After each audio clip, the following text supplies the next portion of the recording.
मैथिली। सुन गे सखिया आजो होइ छनि रघुबर के चुमान, आनन जानन नीपू कौशल्या। सुन गे सखिया गजमोती चौका पुराण।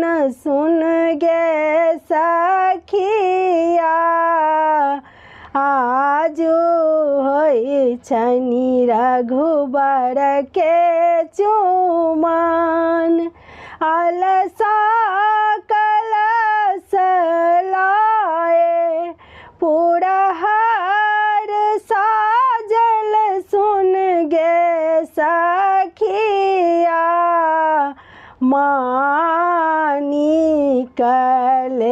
सुप्रनाद।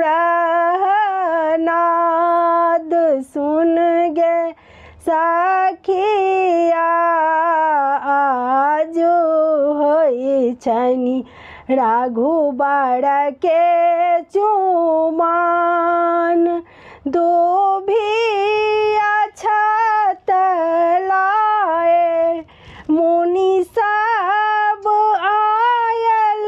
सुन गे सखिया पढ़हथु वेद पुराण। सुन गे सखिया आजो होइ छनि रघुबर के चुमान, चुम्बाए बैसली मातु कौशल्या। सुन गे सखिया गजमोती चौका पुराण। सुन गे सखिया आजो होइ छनि रघुबर के चुमान।